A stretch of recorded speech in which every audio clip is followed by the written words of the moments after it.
حکمت اللہ کی بہت بڑی نعمت ہے، اور اللہ نے اس اپنی نعمت کو سب سے زیادہ جس کو عطا کی وہ ہمارے نبی پاک صلی اللہ علیہ وسلم کی ذات پاک ہے۔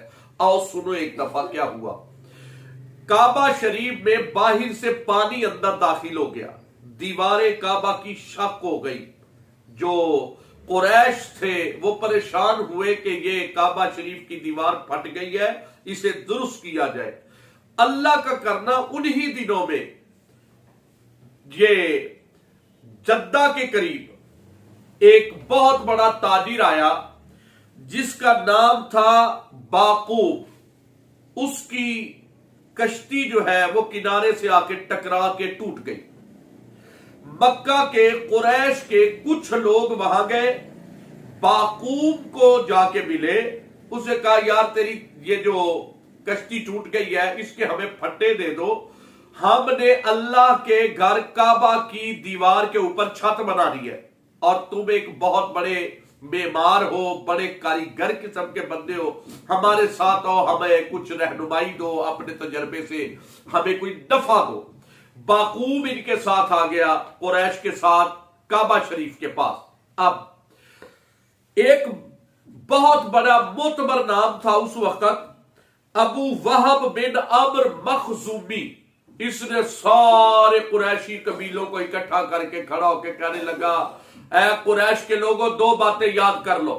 نمبر 1، کعبہ کی تعمیر میں ہم جتنا بھی پیسہ لگائیں گے وہ حلال رزق میں سے ہوگا، مزدوری کا ہوگا، حرام کا ایک پیسہ بھی استعمال نہیں کریں گے۔ سب نے کہا جی ہم تائید کریں گے۔ نمبر 2، اس نے کہا کعبے کی 4 جانب ہے، ہر قبیلہ ایک ایک جانب کی تعمیر کا شرف حاصل کرے گا، کوئی قبیلہ دائیں، کوئی بائیں، کوئی شرق، کوئی غرب۔ انہوں نے اس بات کو تسلیم کر لیا۔ اب تعمیر شروع ہو گئی۔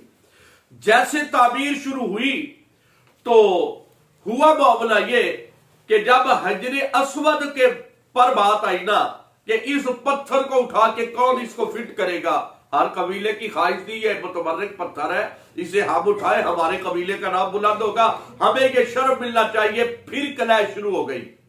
جب اس بات پہ کلیش شروع ہوئی کہ وہ حجر اسود اٹھا کے اس کو فٹ کون کرے گا، تو ایک قبیلہ مخزوم کا ایک شخص ہے ابو امیہ بن مغیرہ، اس نے کہا بھئی لڑائی نہ کرو، جھگڑا نہ کرو، قتل و غارت نہ کرو، چھوٹی سی بات پر آپ میں سے باہر نہ ہو جاؤ، میں آپ کو ایک مشورہ دیتا ہوں۔ جی مشورہ کیا؟ کہنے لگا کل صبح جو حرم میں پہلے آئے گا وہی ثالث بن جائے، وہی فیصلہ کرے گا، اور جو فیصلہ وہ کرے گا سب کو قبول کرنا ہوگا۔ سب نے کہا جی ٹھیک ہے۔ اگلا دن چڑھا، لوگ جب حرم میں آئے تو دیکھا سب سے پہلے جو ہستی حرم میں آئی ہے وہ وہی ہے جسے وہ صادق اور امین کہتے تھے، ہمارے نبی صلی اللہ علیہ وسلم، اللہ کے پیارے نبی سب سے پہلے وہاں آئے۔